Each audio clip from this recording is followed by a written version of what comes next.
आरती रात को छुपकर किसी लड़के से मिलती है। ये क्या लाई है हमारे पास? इस कुत्ते के लिए दाना नहीं, बाहर फेंक दे उसे।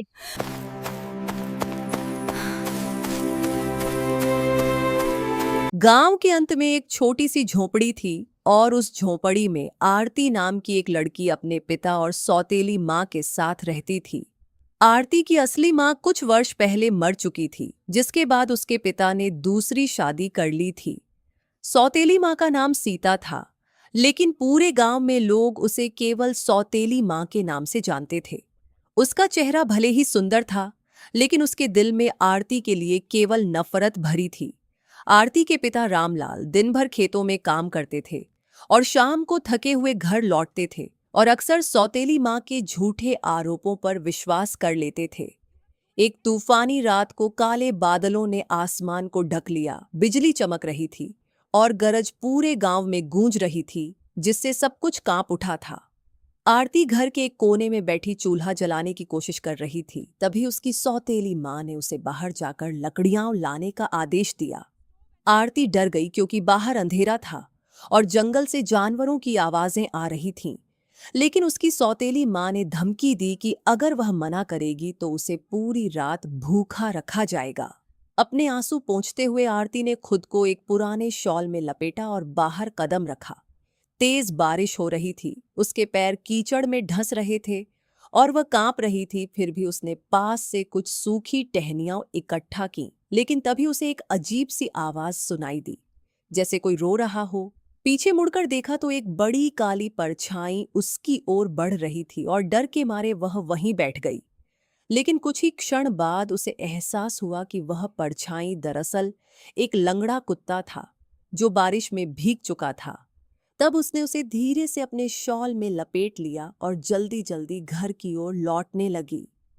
जब आरती लकड़ियां लेकर अंदर आई तो उसकी सौतेली माँ ने उसके साथ कुत्ते को देखा और गुस्से से आग बबूला हो गई। चिल्लाकर बोली, यह क्या उठा लाई हो? हमारे पास इस कुत्ते के लिए खाना नहीं है, इसे बाहर फेंक दो। आरती ने विनती की, लेकिन सौतेली माँ ने उसके चेहरे पर जोर से थप्पड़ मार दिया, जिससे वह घायल हो गई। जब आरती कुत्ते को बाहर छोड़ने लगी तो उसे लगा मानो पूरी दुनिया उसके खिलाफ हो गई हो और उस रात उसे खाने को कुछ भी नहीं दिया गया। इसीलिए वह भूखी प्यासी फर्श पर पड़ी रही, जबकि उसके पिता रामलाल खाना खाकर सो चुके थे और उन्हें इस सब बात की कोई खबर नहीं थी। सुबह होते ही सौतेली माँ ने आरती को जल्दी जगा दिया और कह दिया कि आज से घर का सारा काम वही करेगी। पानी लाना, गाय को चारा देना, कपड़े धोना और खाना बनाना। आरती ने सिर झुका लिया। आंखों में आंसू थे, लेकिन उसने कुछ नहीं कहा, क्योंकि उसे पता था कि अगर उसने मना किया तो उसे मारा जाएगा। एक दिन रोहित नाम का एक युवक गांव में आया। वह पढ़ा लिखा था और गरीब बच्चों को पढ़ाने के लिए आया था। और जब उसने आरती को देखा तो उसके चेहरे पर घाव और आंखों में उदासी देखकर उसने धीरे से पूछा, क्या तुम पढ़ना चाहोगी? आरती की आंखें चमक उठीं, लेकिन तभी सौतेली माँ वहां आ गई और बोली कि आरती को पढ़ाई की जरूरत नहीं है और उसे घर के कामों से फुर्सत नहीं मिल सकती। रोहित चुपचाप वहां से चला गया, लेकिन उसने मन ही मन तय कर लिया था कि वह आरती की जिंदगी बदल कर रहेगा। रोहित गांव में एक छोटे से कमरे में रहता था, जहां उसने गरीब बच्चों के लिए एक स्कूल खोला था। लेकिन आरती को उसकी सौतेली माँ वहां जाने नहीं देती थी। एक दिन सौतेली माँ ने आरती को एक गहरे कुएं से पानी लाने का आदेश दिया, जिसके किनारे पर काई जमी होने के कारण बहुत फिसलन थी। और जैसे ही आरती ने मिट्टी का घड़ा भरना चाहा, उसका पैर फिसल गया और वह चीख उठी। लेकिन उसकी आवाज किसी ने नहीं सुनी और वह किसी तरह किनारे पर पड़ी एक पुरानी रस्सी को पकड़ने में सफल हुई, जो धीरे धीरे घिस रही थी और उसकी जान को गंभीर खतरा था। तभी अचानक वहां से गुजर रहे रोहित ने उसका हाथ पकड़ लिया और उसे कुएं से बाहर खींच लिया। आरती का शरीर कांप रहा था और उसके हाथों से खून बह रहा था, इसलिए रोहित उसे अपने कमरे में ले गया और उसके घावों पर पट्टी बांध दी। जब आरती घर लौटी तो उसकी सौतेली माँ ने देर होने पर उसे मारना शुरू कर दिया और फिर उसे एक अंधेरी कोठरी में बंद कर दिया, जहां चूहे इधर उधर भाग रहे थे।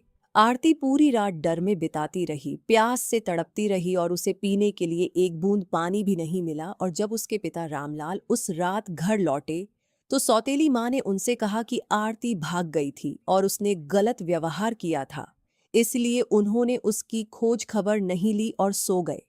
अगली सुबह जब सौतेली माँ ने आखिरकार कोठरी खोली तो आरती की हालत बहुत खराब थी। उसके शरीर पर चोट के निशान थे और वह इतनी कमजोर हो चुकी थी कि अपने पैरों पर खड़ी भी नहीं हो पा रही थी। उस दिन सौतेली माँ ने आरती को खेतों में काम करने के लिए भेज दिया, जहां सूरज तेजी से तप रहा था। हाथ में दरांती लिए आरती ने गेहूं काटना शुरू किया, लेकिन भूख और प्यास के कारण उसका सिर चकराने लगा और वह जमीन पर बेहोश होकर गिर पड़ी। तभी रोहित वहां से गुजर रहा था। उसने उसे उठाया और अपने स्कूल ले गया, जहां उसने उसे पानी पिलाया और ठंडी छाया में लिटा दिया।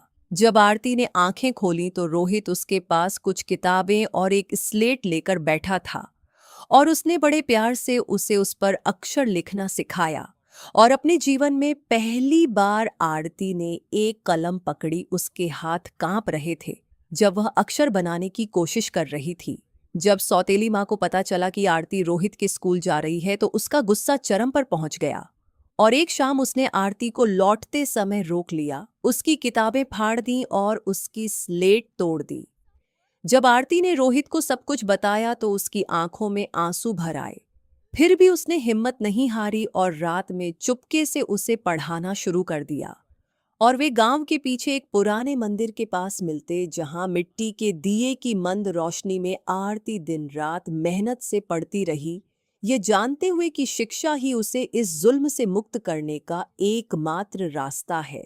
एक रात सौतेली माँ ने आरती का पीछा किया और उसे मंदिर के पास रोहित के साथ पढ़ते हुए देख लिया और वह चुपचाप घर लौट आई और आरती के पिता से कह दिया कि आरती रात में चुपके से एक लड़के से मिलती है। इसीलिए बिना कुछ पूछे उन्होंने आरती को बुरी तरह पीटा। वह पूरी रात रोती रही, ये सोचते हुए कि क्या उसके जीवन में कभी उजाला आएगा। लेकिन अगली सुबह उसने हार न मानने का निश्चय किया। जल्दी उठी, चूल्हा जलाया, सौतेली माँ के लिए चाय बनाई और फिर चुपचाप अपनी किताबें उठाकर मंदिर की ओर चल पड़ी। महीने गुजरते गए। आरती रातों को मंदिर में रोहित के साथ पढ़ती और दिन में सौतेली माँ के अत्याचार सहती। एक दिन सौतेली माँ ने आरती को भेड़ों के साथ जंगल में चराने भेज दिया। उसने कहा कि अगर एक भी भेड़ कम हुई तो आरती को जान से मार दिया जाएगा। आरती भेड़ों को लेकर गहरे जंगल में गई। वहां एक खतरनाक शेर था जिसने पहले भी गांव के कई जानवर मार डाले थे। दोपहर के समय जब आरती पेड़ के नीचे बैठकर रोटी खा रही थी तो उसे झाड़ियों में सरसराहट सुनाई दी। उसने देखा कि शेर भेड़ों की तरफ बढ़ रहा है। आरती ने जल्दी से अपनी चादर फाड़ी और उसे आग में जला दिया। आग की लपट ने शेर को डरा दिया। शेर वापस जंगल में भाग गया। आरती ने भेड़ों को बचा लिया, लेकिन उसका हाथ जल गया। शाम को जब वह घर आई तो सौतेली माँ ने जला हुआ हाथ देखकर भी उसे दवा नहीं दी। उसने कहा कि यह उसकी गलती की सजा है।